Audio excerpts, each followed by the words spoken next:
Un saludo afectuoso para toda la audiencia y para el Ministerio Verdad Adventista. Agradezco a Dios por el inicio de la lección número 12, recibir un reino inconmovible. El versículo de memoria está en Hebreos 12:28. Así que recibiendo nosotros un reino inconmovible, tengamos gratitud y mediante ella sirvamos a Dios, agradándole con temor y reverencia. En nuestro estudio analizaremos Hebreos 12 del 18 al 29. Allí Pablo presenta a Jesús como juez de toda la tierra. Génesis 18:25, Hebreos 12:23 y como el mediador del nuevo pacto, Hebreos 12:24. El contexto nos lleva a la promulgación del Decálogo en el Sinaí, Éxodo 19, en donde el pueblo de Dios tenía prohibido acceder al monte, y ante su pavorosa presencia divina, rogaron a Moisés que mediara entre ellos y Dios para no morir. Pablo contrasta esto con el privilegio de los hebreos que tienen acceso al monte de Sión, a la ciudad del Dios vivo, a la Jerusalén celestial, y no se acercan a él con miedo, sino para tener comunión especial con él.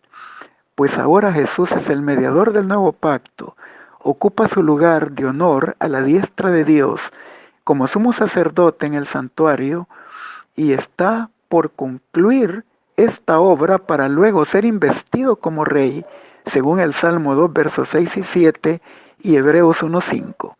La carta menciona 3 eventos a desarrollarse en el monte de Sión y solo uno está aún por cumplirse. Primero, Hebreos 7 del 11 al 22, la instauración del nuevo pacto.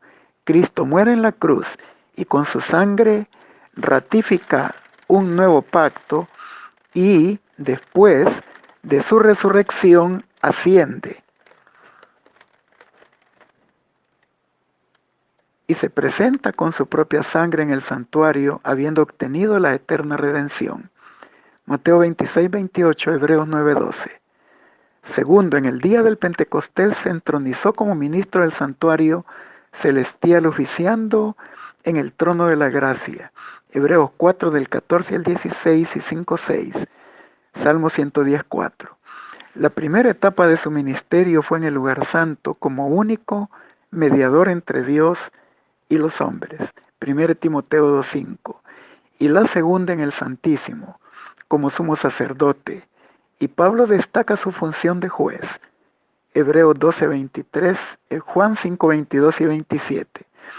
Los adventistas ubicamos el evento profético al final de los 2300 años de Daniel 8:14 en el otoño de 1844, que marca el inicio del juicio previo al advenimiento o juicio investigador.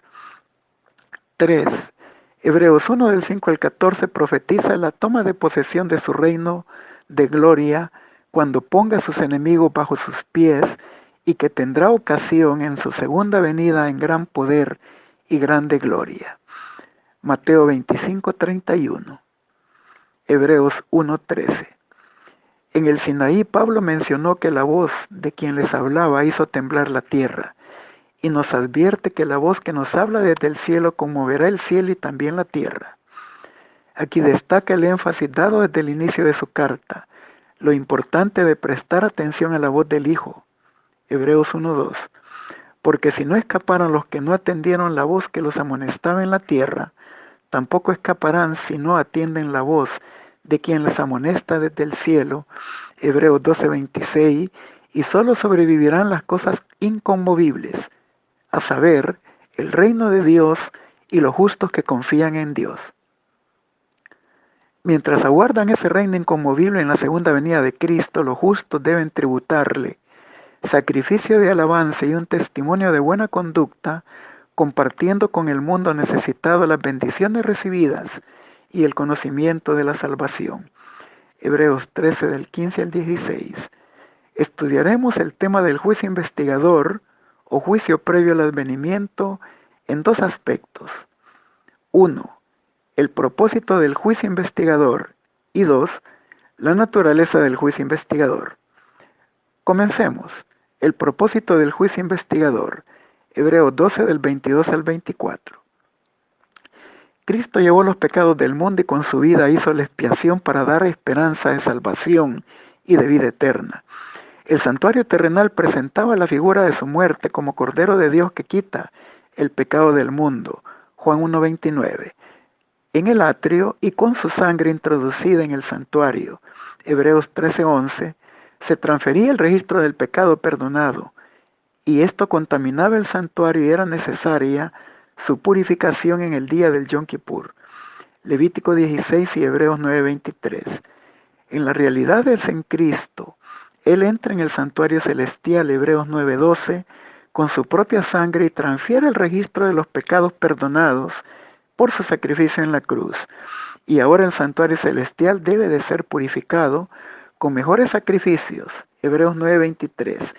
Y este es el proceso que inició el 22 de octubre de 1844 y es conocido como juicio previo al advenimiento, juicio investigador, y que concluirá en el final del tiempo de la gracia. La base de este evento y sus implicaciones están en Daniel capítulos 7 y 8, y se presenta la interconexión entre la obra realizada por Cristo en el santuario celestial y la vida del creyente aquí en la tierra. Levítico 16:16 y verso 30 indican que la obra de purificación es paralela en el cielo, refiriéndose al santuario celestial, y en la tierra, en la vida del creyente, mientras aguardamos la segunda venida de Cristo después del cierre del tiempo de la gracia. Daniel capítulo 2 y 7 presentan una sucesión de reinos simbolizados por 4 metales distintos y 4 bestias. Nos referimos al oro, plata, bronce y hierro, y al león, el oso, el leopardo y una bestia indescriptible, que representan a los imperios de Babilonia, Medo-Persia, Grecia y Roma, y luego se introduce el reino de Dios, que desmenuzará los reinos terrenales en ocasión de la segunda venida de Cristo. Daniel 2:44 y 7:18 y 22. La intención de Daniel es puesta con atención en la cuarta bestia, sus 10 cuernos y en especial un cuerno pequeño, que surge después del colapso del Imperio Romano, el cual lanza blasfemias contra Dios y persigue a los santos del Altísimo, Daniel 7:25, y que representa al sistema anticristo. Luego, de repente, la escena cambia en la visión del tribunal celestial en sesión de juicio, Daniel 7 del 9 al 14. Se presentan 3 etapas. Primero, la corte donde se colocan tronos y se abren los libros, Daniel 7, 9, 10. Segundo, el resultado del juicio que pone fin al cuerno pequeño, Daniel 7, 11 al 12, 21 y del 25 al 27. Y tercero, el traspaso del reino al Hijo del Hombre, Daniel 7, 13, 14, y del Hijo del Hombre al pueblo de los santos del Altísimo, Daniel 7, 18 y 22. La apertura de los registros celestiales en el juicio que se intercala entre la actividad del cuerno pequeño y el reino implica una investigación y luego se ejecuta el fallo en contra del cuerno pequeño y en favor del pueblo de los santos de Dios. Daniel 7, 21 al 22 y 27. Antes de la segunda venida de Cristo, y por eso se le llama juicio previo al advenimiento. Hebreos 12 del 25 al 27 nos presenta que en el juicio Dios sacudirá los cielos y la tierra, y este suceso debe de considerarse como una buena noticia, ya que anuncia la liberación del pueblo de Dios.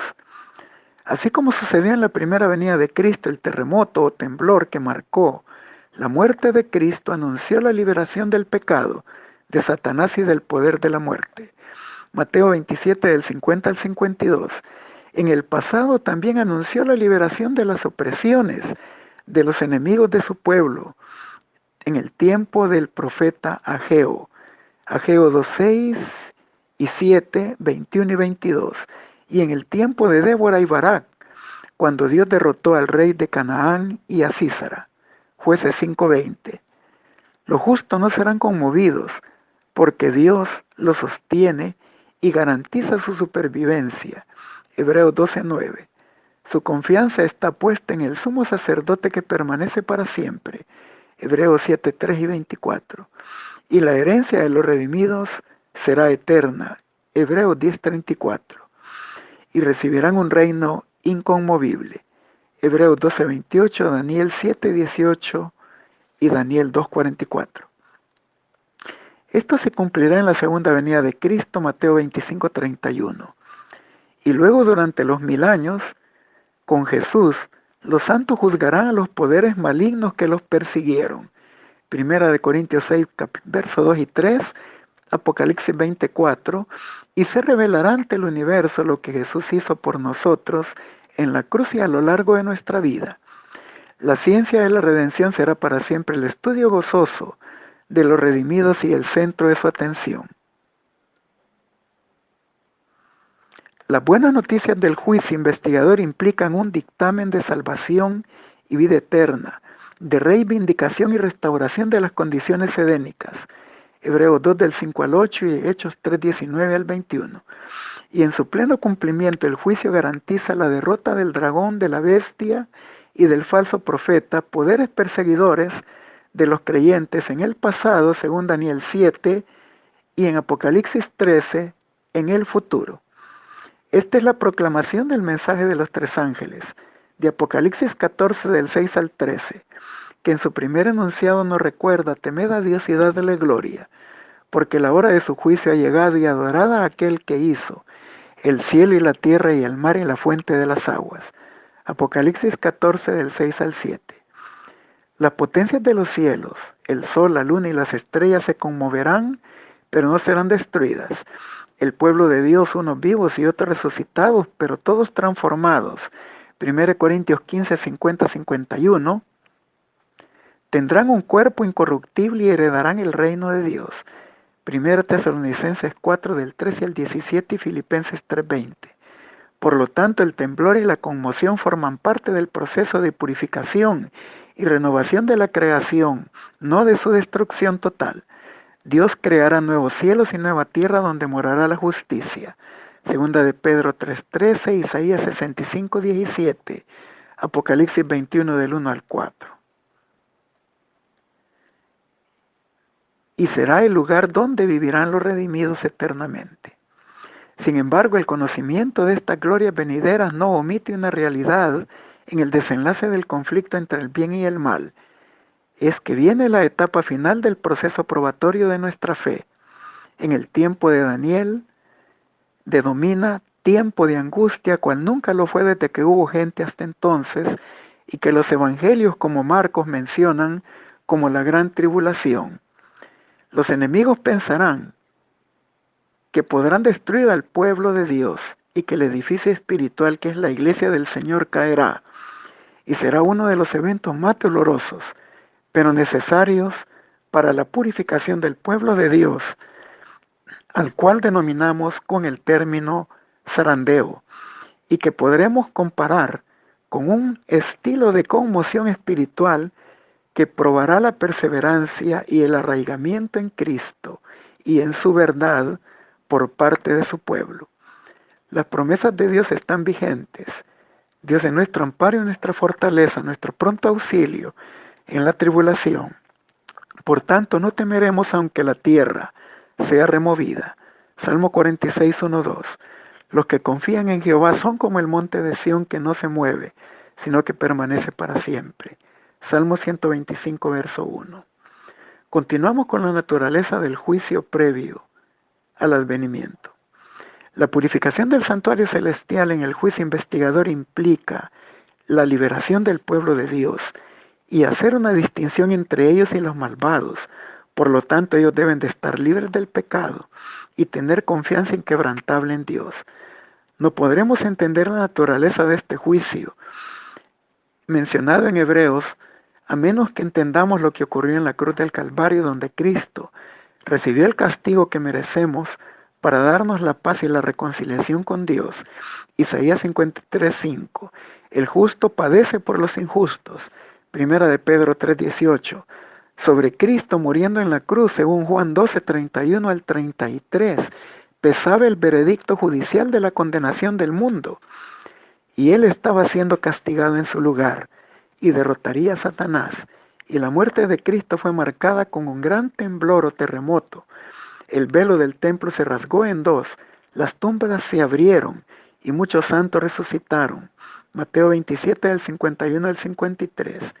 Jesús se refirió a este evento como el juicio de este mundo y el momento en que Satanás fue expulsado del cielo. Juan 12, 31 y 16 del 8 al 11, Apocalipsis 12 del 3 al 12.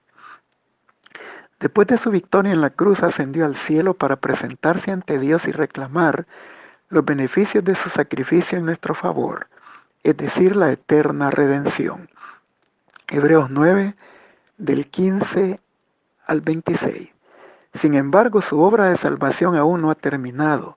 Jesús aparecerá por segunda vez para salvar a los que le esperan con ansias. Hebreos 9, 27, 28. Por lo tanto, estamos ahora en el límite entre el cumplimiento del segundo temblor, es decir, la conclusión del juicio investigador. Estamos cerca de nuestra entrada a la patria celestial. Hebreos 10 del 35 al 39. Y cuando el conflicto terminará con la destrucción del diablo y los impíos en el lago del fuego. Apocalipsis 20 del 7 en adelante. Un terremoto señaló la hora en que Cristo depuso su vida, y otro terremoto indicó el momento en que triunfante le volvió a tomar. El que había vencido la muerte y el sepulcro salió de la tumba, con el paso de un vencedor entre el bamboleo de la tierra, el fulgor del relámpago y el rugido del trueno.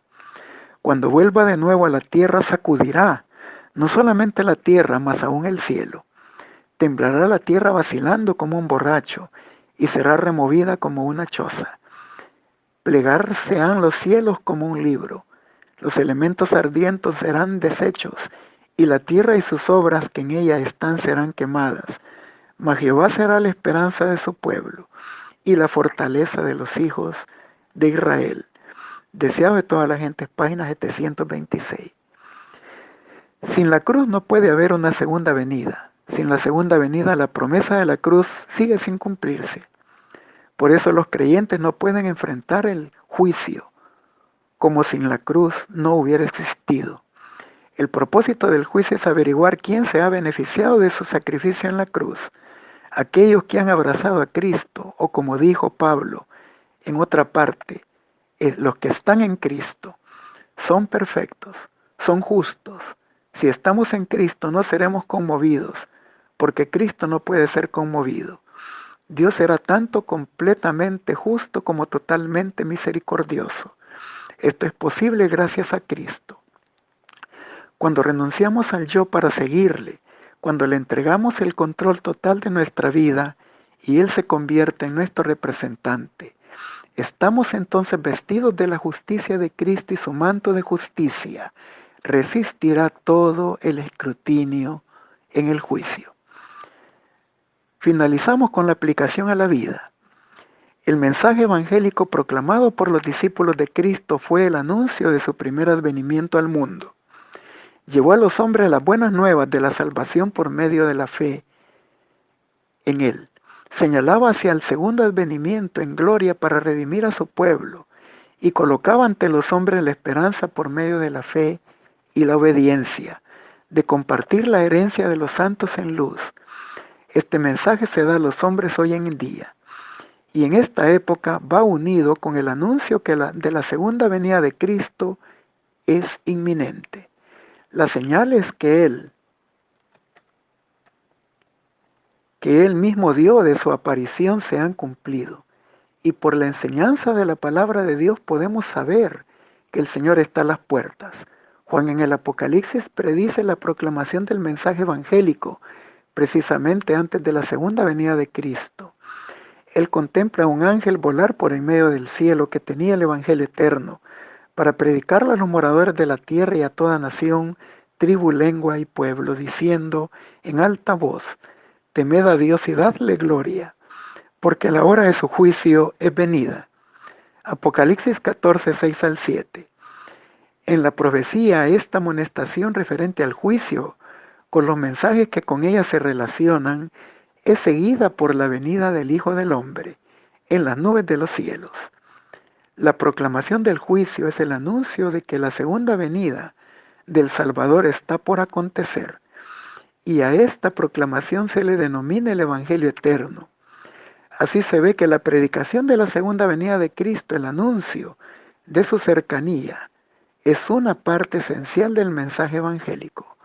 Palabras de vida del Gran Maestro, páginas 179 y 180.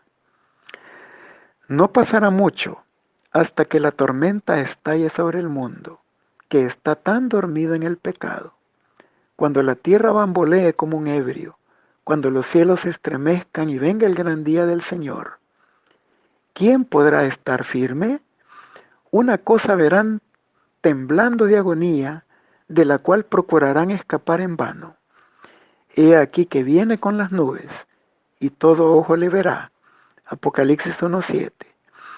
Ese cordero, cuya ira será tan terrible para los burladores de su gracia, será gracia y justicia y amor y bendición para todos los que le han recibido. Se han hecho provisiones seguras para proteger a cada alma y a los que observan sus mandamientos hasta que pase la ira, a fin de conocerle. Páginas 354 y 355. Confiamos firmemente en la obra que Cristo inició en la cruz y que continúa haciendo por nosotros en el santuario celestial. Y tenemos por medio de él confianza en el veredicto final del juicio investigador. Que el Señor bendiga a cada uno de nosotros y les deseo un feliz sábado en la presencia del Señor.